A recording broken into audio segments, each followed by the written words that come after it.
Hi friends, ఎలా ఉన్నారు? ఈరోజు మనం అందరం మనసులో ఎప్పుడో ఒకప్పుడు అనుకునే ఒక చిన్న కానీ చాలా ముఖ్యమైన ప్రశ్న గురించి మాట్లాడుకుందాం.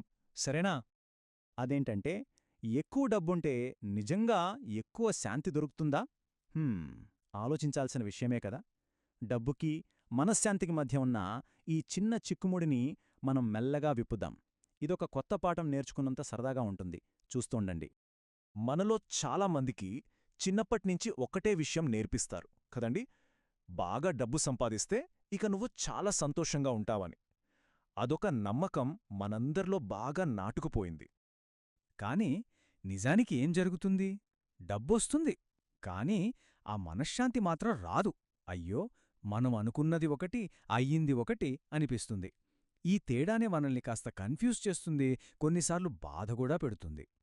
సరే, మరి దీనికి పరిష్కారమేంటి? చాలా సింపుల్. మన ఆలోచనలో ఒక చిన్న మార్పు చేసుకుంటే చాలు. మన జీవితమే మారిపోతుంది. మన ముందు రెండు దారులున్నాయన్నమాట. ఒకటి పాత ఆలోచన, రెండోది కొత్త ఆలోచన. వాటి మధ్య తేడా ఏంటో చూద్దామా? చూడండి, పాత ఆలోచన ఏమంటుందంటే డబ్బే మన జీవిత లక్ష్యమని. కాని కొత్త ఆలోచన అలా కాదు. డబ్బనేది లక్ష్యం కాదు, లక్ష్యాన్ని చేరుకోడానికి ఉపయోగపడే ఒక పనిముట్టు మాత్రమే. అచ్చం మనం రాసుకోడానికి పెన్నెలా వాడతామో, తినడానికి స్పూనెలా వాడతామో అలాగన్మాట. ఈ విషయం ఇంకా బాగా అర్థం కావడానికి మనం ఒక చిన్న స్కూల్ కథ విందాం. ఈ కథలో ఇద్దరు స్టూడెంట్స్ ఉన్నారు. వాళ్ల కథ వింటే మనకు విషయం మొత్తం చాలా క్లియర్గా అర్థమైపోతుంది. ముందుగా ఆశ గురించి తెలుసుకుందాం. పాపం ఆశ ఏమనుకుంటుందంటే, నాకు ఫస్ట్ ర్యాంక్ వస్తేనే నేను హ్యాపీగా ఉంటాను అని. చూశారా, తన సంతోషమంతా బయటనుంచి వచ్చే రిజల్ట్స్ మీదే ఆధారపడి ఉంది. ఇప్పుడు చూడండి తన పరిస్థితి ఎలా ఉంటుందో. మార్కులు కొంచెం తగ్గినా అమ్మో ఫెయిల్ అయిపోయానని ఏడుస్తుంది. ఒకవేళ ఫస్ట్ ర్యాంక్ వచ్చినా అయ్యో నెక్స్ట్ టైం ఈ ర్యాంక్ పోతుందేమో అని భయంతో టెన్షన్ పడుతుంది. అంటే గెలిచినా భయమే, ఓడినా బాధే. తన సంతోషానికి అస్సలు గ్యారంటీ లేదు. సరే, ఇప్పుడు రాహుల్ని చూద్దాం. రాహుల్ ఆలోచన వేరు. అతని గోల్ ర్యాంకులు కాదు. చాలా సింపుల్. నేను కొత్త విషయాలు నేర్చుకోవాలి, ప్రశాంతంగా ఉండాలి, అంతే. రాహుల్ ఎలా రియాక్ట్ అవుతాడో చూడండి. మంచి మార్కులొస్తే థ్యాంక్యూ అనుకుంటాడు, హ్యాపీగా ఫీలవుతాడు. ఒకవేళ మార్కులు తగ్గితే అయ్యో అని బాధపడడు.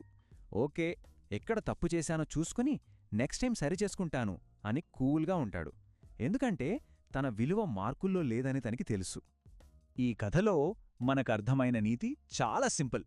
రాహుల్ తన విజయాన్ని వాడుకుంటున్నాడు, కాని ఆశ తన విజయం మీద ఆధారపడి బతుకుతోంది. చూసారా, ఈ చిన్న తేడానే వాళ్ళ జీవితాల్లో చాలా పెద్ద మార్పును తీసుకొచ్చింది.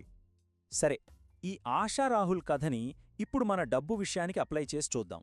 మన లైఫ్లో డబ్బు ఒక మాస్టరా లేక సర్వెంటా? అంటే డబ్బు మనల్ని వాడుకుంటుందా లేక మనం డబ్బును వాడుకుంటున్నామా? ఆలోచించండి. ఇప్పుడు ఒక చిన్న ఉదాహరణ చూద్దాం.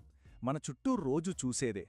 ఒక ఆయన ఉన్నాడనుకోండి, కేవలం బంధువుల ముందు గొప్పగా కనిపించాలని ఈఎంఐలో ఒక పెద్ద కాస్ట్లీ ఫోన్ కొన్నాడు. ఆ ఫోన్ కొన్నాక ఏమైంది? ఒక వారం రోజులు అందరూ వావ్ భలే ఫోన్ అన్నారు. ఆయనకి భలే హ్యాపీగా అనిపించింది. కాని ఆ తర్వాతే ఉంది అసలు కథ. 2 సంవత్సరాల పాటు నెలా నెల ఈఎంఐ కట్టాలి. చూశారా, ఆనందం ఒక్క వారమే, కాని టెన్షన్ 2 ఏళ్లు. ఇక్కడ మనం ఒక చిన్న నిజం గుర్తుపెట్టుకోవాలి. హోదా కోసం మనం కొనే వస్తువులిచ్చే సంతోషం కొద్దిసేపే ఉంటుంది, కానీ దానికోసం మనం పడే ఒత్తిడి మాత్రం చాలా కాలం మనతోనే ఉండిపోతుంది. ఇప్పటిదాకా మనం కథలు విన్నాం, ఉదాహరణలు చూశాం. ఇప్పుడు ఒక్క నిమిషం మన గురించి మనం ఆలోచిద్దాం. మనల్ని మనం కొన్ని సింపుల్ ప్రశ్నలు అడుగుదాం, సరేనా? మొదటి ప్రశ్న, అసలు డబ్బు నుంచి మనకేం కావాలి? మనశ్శాంతి కావాలా?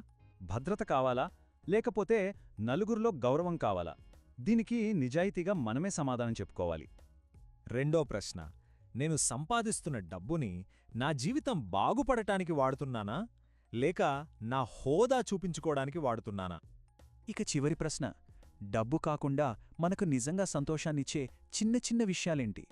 మన ఫ్యామిలీతో సరదాగా గడిపే సమయమా? మనం మంచి ఆరోగ్యమా? ఒక్కసారి ఆలోచించండి. ఈ ఆలోచనల తర్వాత మనం ఒక చిన్న పని చేద్దాం.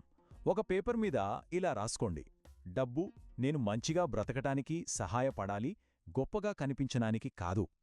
ఈ ఒక్క వాక్యాన్ని రోజూ ఒక్కసారి చదివితే చాలు, మన ఆలోచనల్లో ఒక మంచి మార్పొస్తుంది. ఒక గొప్ప గురువుగారు చెప్పిన మాట గుర్తుందా? డబ్బు అనేది ఒక పనిముట్టు మాత్రమే. మనకు ఏం కావాలో క్లారిటీ ఉంటేనే ఆనందం వస్తుంది. ఎంత మంచి మాట కదా! సరే, ఈరోజుకి మన తీపి ఆలోచన ఇదే. ప్రశాంతమైన జీవితం గడపడానికి నేను డబ్బును తెలివిగా ఉపయోగిస్తాను. ఈ మాటను మనసులో పెట్టుకుందాం. గుర్తుంచుకోండి ఫ్రెండ్స్, రోజూ నేర్చుకునే చిన్న విషయాలే ఒకరోజు పెద్ద విజయాన్ని అందిస్తాయి. మళ్ళీ కలుద్దాం.